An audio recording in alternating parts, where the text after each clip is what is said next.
And that's been our revenue growth and our expenses. We run this festival right now on about $170,000 a year. And we brought in approximately $1 million of revenue for the Dover businesses a couple weeks ago over the course of the 5 days. When Phil Gilpin rode into town with an independent TV festival slung over his shoulder, a lot of people said, now that's something different.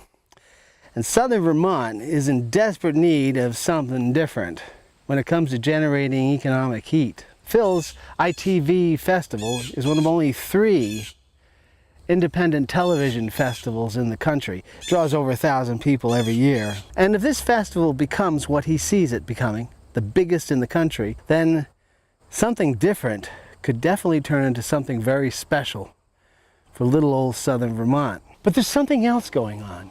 There's another story I want to tell. There's an experiment being conducted, a proof of concept, if you will, that if it is successful, could have ramifications statewide. What you're seeing on the screen right now is what a producer in Los Angeles would see when they look up the production office in Vermont. It's simply a phone number that doesn't work anymore and a website that doesn't work anymore. So for the outside world, there is no legitimate way for them to start a production here in Vermont if they don't already know somebody here. So let me make sure you get what he just said.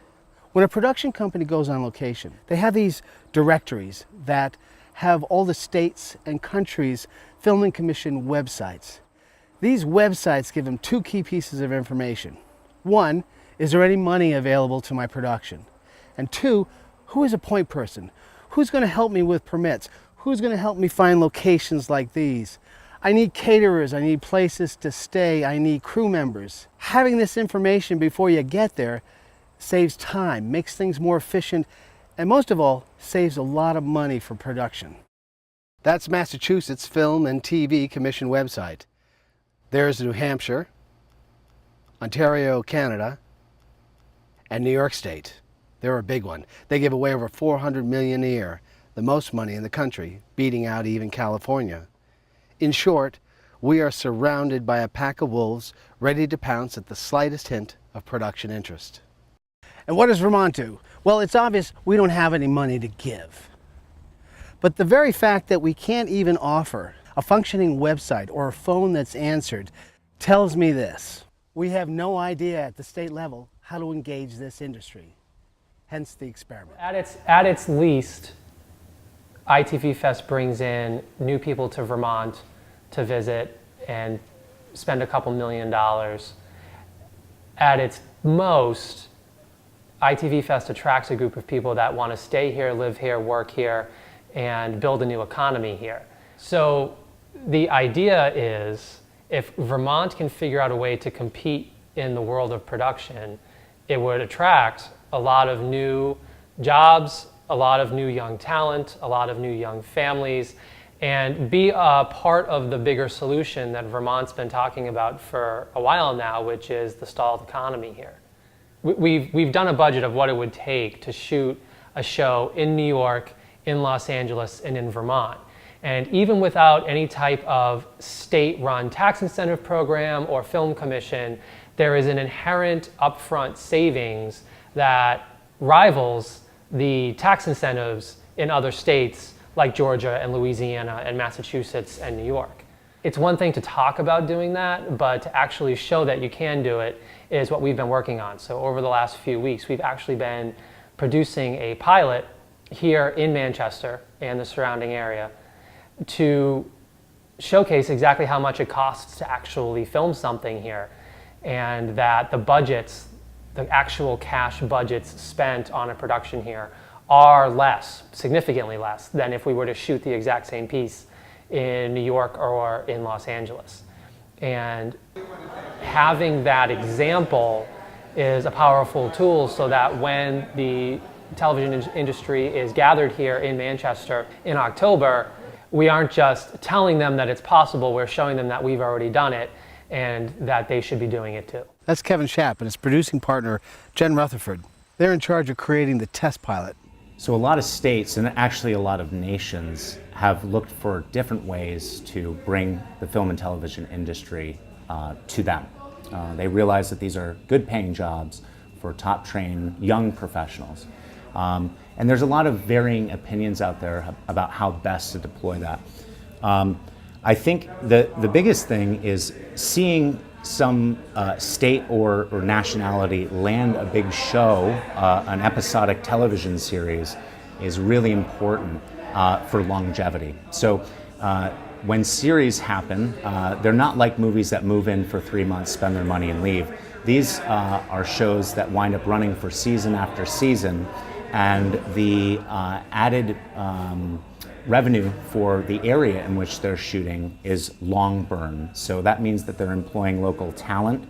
Not only that, but they're using local caterers, they're using local transportation, they're using hotels and so on and so forth, shopping at their malls and their brick and mortar stores. So one of the ways in which we're approaching how to entice outside production or foster stronger production here in state is by producing proof of concept or trailers so that we can show what we're capable of here in state, in the hopes, again, of landing one of these major series that will come in, set up shop, and really burgeon the industry here in Vermont. This is something that's been talked about throughout the Northeast, most particularly by our friends down at the Berkshire Film Collective. They've really been working on this model for some time, and they've realized some great productions coming through their doors. And the best way to foster industry is to bring industry in. So, the tax incentive program or film commissions or bureaucratic systems that get involved in trying to encourage that, that's not where you start. Where you start is with production, and that's why we're here in Manchester right now. On this production in particular, what we were hoping to prove was that by using almost exclusively Vermont talent and crew, that we could still save 30% without any tax incentives, employ young Vermonters in particular, and turn out a top-tier production that will eventually be for sale and hopefully be picked up. Is it going to work? Well, who the hell knows? But it is an idea. And we know what we've been doing for the last 30 years. I'm going to leave you with a final couple points. This whole thing of productions, jumping from state to state, country to country, saying who's going to give us the most wad of cash to shoot here, that's been going on for a while.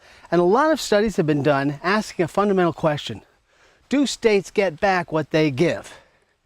The consensus, the answer seems to be no. So a lot more states that are having big budget problems are beginning to say more and more, take us for what we are. We can't give you cash, we can give you beauty, we can give you crews, we can give you this and that, but we don't have cash. If that's not enough for you, then there's another point. Vermont's in an interesting place. When you think about it, we're smack dab in the middle of 4 big players, 3 of which offer a lot of financial incentives to shoot there. You would think just by guilt by association, a few bones would be thrown our way. Someone in New York State may say, let's just jump over the border into Vermont. Let's shoot that scene, it'd be great there. And it's really cheap to shoot there. But here's the thing.